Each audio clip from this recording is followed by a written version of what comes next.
Ellen and Marcia's hands moved with practiced efficiency as she checked the IV drip of her final patient. Before the end of her night shift, at 31, she'd become Riverside Hospital's most reliable emergency room nurse. The one colleagues called when situations turned critical. Her reputation wasn't built. Ellen Marcia's hands moved with practiced efficiency as she checked the IV drip of her final patient before the end of her night shift. But on quiet confidence on showing up when needed, without fanfare or complaint. "You make the best coffee," Mr. Reynolds whispered as she adjusted his blanket.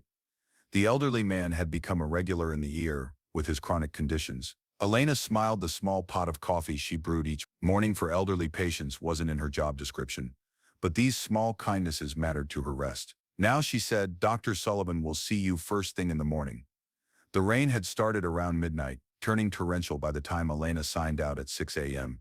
She hunched against the downpour, hurrying to her car in the nearly empty parking lot. Her mother would be waiting at home, needing help with her morning medications. Before Elena could finally sleep, the headlights illuminated it. Suddenly, a crumpled form on the rain-slick road just past the hospital exit. Elena slammed her brakes, heart pounding, as she registered a man's body, motionless, blood mixing with rainwater beneath him. She grabbed her phone, calling 911, while sprinting through the rain. The man was face down, unresponsive, with no wallet or phone visible. A deep laceration crossed his temple, bleeding heavily. "Sir, can you hear me?" Elena pressed her fingers to his neck, finding a weak pulse within seconds. Training overrode all other considerations. She performed a rapid assessment, removing her white nurse's jacket to apply pressure to the wound. The rain soaked through her scrubs as she stabilized his neck, monitoring his breathing until sirens announced the ambulance's arrival. Shift at Riverside started at 7 a.m. when she finally arrived. Drenched and exhausted, hospital director Simmons was waiting at the nurse's station, arms crossed. "Two patients waited while you played hero elsewhere," he said, coldly. "There was an accident." "Oh," Elena began. "I couldn't just abandon your post." Simmons cut her off, slapping her final paycheck against her chest. "Who do you think you are, some kind of one-woman rescue squad?" Around them, colleagues averted their eyes. No one spoke up. Elena stood motionless, water still dripping from her clothes. Then, with slow deliberation, she unpinned her badge, placed it on the counter, and walked out. Sometimes doing the right thing costs everything. But Elena didn't know yet what she'd just done would change everything. "Oh, have you ever stood alone for what's right?" The nurses' group chat exploded with messages within hours. "Did you hear Elena got fired for missing her shift? I heard she was playing hero with some random accident. Victim always so perfect. Guess she finally slipped up." Responsibilities on a whim. By evening, what began as hospital gossip had seeped into the wider community. Elena sat at her kitchen table, staring at her phone as text messages arrived, some expressing shallow sympathy, others barely concealing their satisfaction at her fall from grace. Former patients she'd cared for, questioned her commitment. "Bull." A neighbor who worked in hospital administration sent a terse message. "Reputation is everything in healthcare. Such a shame. You should eat something." "Bull." Elena's mother said, placing a bowl of soup before her at 68. "Oh." Margaret Marsh moved slowly, due to advancing arthritis, but her eyes remained sharp, missing nothing of her daughter's pain. "I keep thinking about him," Elena said, the man from the accident. "I don't even know if he survived." Though privacy regulations prevented her from checking directly, Elena called a former classmate at Mercy General that evening. "The John Doe from this morning. Yeah, touch and go for a while. Her friend reported strange case actually during defibrillation. He almost regained consciousness. Never seen anything like it." "Oh." Military-looking tattoo on his chest, not standard issue. And they found some kind of broken metal tag. Just numbers, no name. "Oh." Elena thanked her and hung up, wondering about the man whose life had cost her career. The next morning, a certified letter arrived, containing her formal termination notice. The hospital blog, usually focused on wellness tips and staff achievements, featured a thinly veiled editorial about professional responsibility and the dangers of misplaced heroism. "Oh, whoa."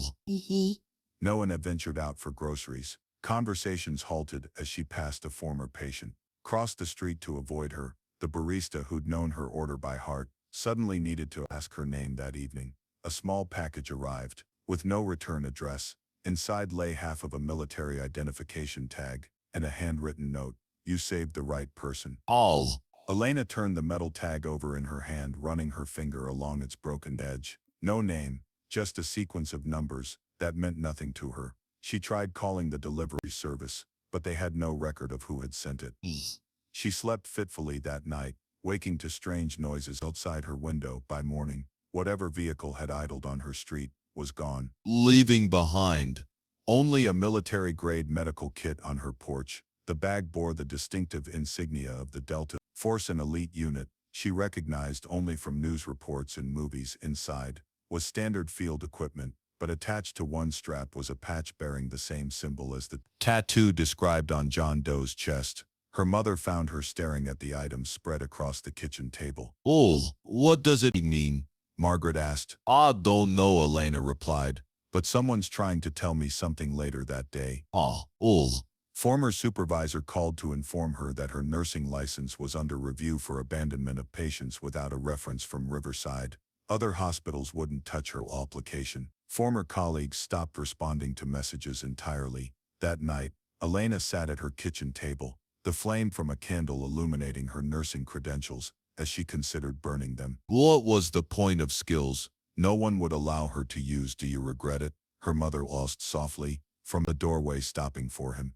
Elena looked up, tears finally breaking through her professional composure. No, Mom, I'm just afraid I was right, and no one will ever know it. Have you ever done the right thing when everyone said you were wrong, if you felt alone because of your kindness type? Yes. So Elena knows she's not the only one. By the end of the week, Elena had withdrawn her nursing license renewal application. What was the point? Local clinics wouldn't even interview her. After word spread about her unprofessional conduct, the email drafts folder on her computer filled with half-finished applications for retail jobs, each abandoned when she reached the reason for leaving previous employment section. Margaret's arthritis flared severely, requiring hospitalization at Riverside. Elena drove her mother to the emergency entrance, only to be told by security that she couldn't accompany her beyond the waiting room due to a newly implemented visitor restriction policy. The guard's eyes avoided hers as he recited the excuse. They both knew the truth. That night alone, in the quiet house, Elena scrolled through social media, finding her professional reputation further shredded by anonymous accounts. Attention-seeking nurse fabricates heroic rescue sources. Question if accident victim even existed. She finally shut off her phone and curled into bed. The military ID tag clutched in her palm like a talisman. Dawn broke with a distinctive thump, thump of helicopter rotors, so close that the windows vibrated. Elena bolted upright, rushing to her bedroom window in time to see two massive Black Hawk helicopters descending toward the empty field behind her house. Neighbors emerged from their homes in confusion, some still in pajamas, as uniformed soldiers established a perimeter around the landing zone. With military efficiency, they wore no standard unit patches, only the distinctive Delta Force insignia, matched the one on the medical kit, left on her porch. A sharp knock at her door sent Elena's heart racing. Outside stood 4 soldiers in full tactical gear. Elena Marsh, the lead soldier, asked, "You're needed, ma'am, please come with us." What is this about? She demanded, suddenly finding her voice. "Major Keller would like to speak with you personally." The name meant nothing to her, but the urgency in the soldier's tone persuaded her to follow. Neighbors gathered on their lawns, recording with phones, as Elena was escorted to the closest helicopter. Inside waited a man in a wheelchair. 30s, athletic build, now diminished by bandages and medical equipment. Despite his injuries, his posture remained military straight, his gaze intense and focused. "Miss Marsh," he said, extending his hand. "Major Andrew Keller, United States Delta Force. I believe I owe you my life recognition." Dawn, slowly. "You're the man from the road," he nodded. "I was returning from a classified operation when my extraction was compromised. I had to move through civilian areas without identification to reach a secondary pickup point. The accident was unexpected." Elena settled into the seat opposite him as the helicopter remained on the ground, rotors spinning. "If you hadn't found me when you did, I would have bled out before official help arrived," Keller continued. "Because of the mission's classified nature, I couldn't be properly identified." Even at the hospital, my team was searching for me, but communication was impossible. The tag, Elena asked, reaching for the metal piece in her pocket. Standard protocol for deep cover operations. Break identification, carry half. He produced the matching piece from his pocket. The hospital was going to transfer me to a psychiatric facility, assuming I was a homeless veteran. When I became combative upon regaining consciousness, your intervention gave my team time to locate and extract me. The helicopter door opened again. A tall man with colonel's insignia stepped in carrying an official-looking folder. Miss Marsh, I'm Colonel Freeman. I understand. You've experienced some professional difficulties as a result of your actions. Elena gave a hollow laugh. You could say that ends today. Freeman handed her the folder. Inside was an official military commendation, her name printed in formal script. This will be presented publicly this afternoon. We've also taken the liberty of contacting the hospital board and state licensing authority with a more complete account of the situation. Elena stared at the document, its gold seal, catching the morning light. I didn't do it for recognition, which is precisely why you deserve it, Keller said quietly. You didn't just save me. Miss Marr, the intelligence I carried affected the safety of dozens of operatives still in the field. By noon news, vans had joined the helicopter. Reporters clamoring for statements. Colonel Freeman addressed them with military precision, while Elena remained in the background, declining interview. When a journalist thrust a microphone toward her, asking how it felt to be vindicated, she simply shook her head.